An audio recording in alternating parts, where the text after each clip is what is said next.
Hello and welcome to Rant Class. Fair warning, I'm gonna talk about suicide on this episode, so if you don't want to hear about that, please turn this off now. This subject lies heavy on my mind since I have tried to end my life myself. I failed and is happy to that I did. But this episode will be about the journey to the point of no return and after, both from my point of view and all the people around me. Well, it was not the first time I tried it, but that time was when I got the furthest down the slide. I did not sleep that night. I had so many thoughts about my life, where I was and where I was going to be. I knew I had to work at a place I did not care for, a place where I was bullied all my childhood by adults and kids alike. A person who I loved and cared for said some things that really hurt. It all pushed me down into the darkness, so far down I drowned in it and saw no light in the world anymore. In the morning I had made up my mind. I had made notes to all I loved and I will found all my info, so I was easy to ID. I even dropped it all into a nice bag so it was easy to pick up for whoever found me. Around 5:30 in the morning, I got ready. I had reached the point of no return. All I was able to think about was how the world would be without me. A better place, since I was just a worthless person, a burden to all, not worth the time of the world. As I got ready, something in me made me say, "Hey, remember you're an organ donor. Don't waste them organs." So first I called the emergency service to make sure they were there after the deed was done. Then I sat down, put some music on, and put a knife to my arm. Several deep cuts. The blood was flowing. Then I took a belt and strapped it around my neck so I was unable to breathe, making me black out. I don't know for how long I was like that, but when I woke up, two rescuers and a policeman stood around me, looking at me. I was still alive. They had found me and gotten me back to life. They gently took care of my arm and neck, then wrapped me in a blanket and took me to the hospital. I spent some hours there getting taken care of, and I did not feel like I wanted to die anymore. So I was sent home to my uncle, so there was someone to keep an eye on me for some days. That is what happened that day. After that day, I have talked to a lot of people who were like me, and often that is how people felt like the world would be a better place without them. And it can be hard to tell them how sad the world would be without them, since all they see is themselves as a burden, someone unwanted.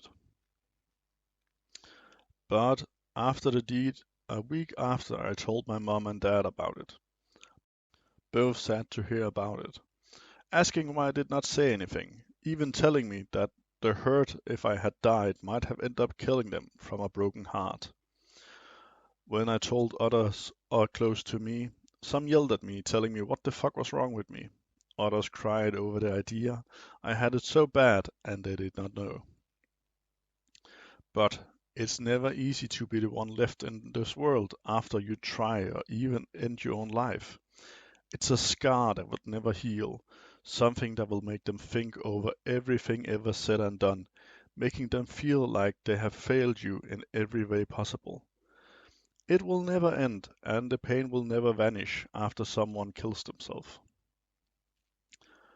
Well, I have been talking to a lot of people after this, and it's hard to talk about no matter what side you were on, the one trying to kill yourself or the person standing back. It is hard to talk about, and everyone have their own story about what happened, their own reason, and it is important to hear them all.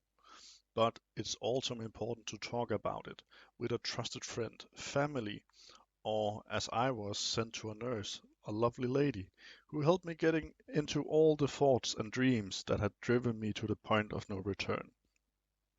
and it's important for both sides to get help or to get seen. But after a lot of talk and a lot of work with myself, I am today happy to still be on Earth. Yes, life can be crappy at times, but I'm still happy to be here. Someone once told me that you cannot leave Earth before you have done what you were set on Earth to do. It sounds nice and all very spiritual, but it's a nice idea, even though it doesn't always fit into death. But for me, it made sense. I have tried 6 times over 30 years to kill myself. Always failed, so to say. So maybe there was something about it. I'm not a very spiritual person, but something of it stuck to me. But it is true, we are all on this earth. We are all human. We are all unique. And we can all give something back to the world and to our friends, family, loved ones that no one else but us can give. The world will be dark without us all to shine, some brighter than others, but everyone can shine. The person who has been in the most darkness, who has lived in the dark for years, often shine the brightest. So don't kill the light, let it shine. Find someone to talk to, and remember, don't judge them, don't get judged, and don't hide anything. You have to tell it all, otherwise it won't help. It will let the burden become lighter if you share and listen to other people. The darkness is scary, but if you look after in the dark, you will in the end know where to walk, how to fight it, and how to get a life with light and love. And remember, if someone thinks you are a burden, maybe think about who is your friends. I hope this talk about something that is hard to talk about can help you to find out you are not alone, or for someone who knows someone who is in the darkness that you can help them. Since I know a lot of people today, some who've lost their loved ones this way, and they ask themselves every day what they did wrong, what have driven the person to kill themselves, and what they as loved one did wrong so they failed to help. By killing yourself, you never remove a burden from life. You can become a burden by doing it. So, hope that this helped at least one person, maybe even saved one life. Then this has been all worth it. Thanks for listening to me on Rand Class. See you next time.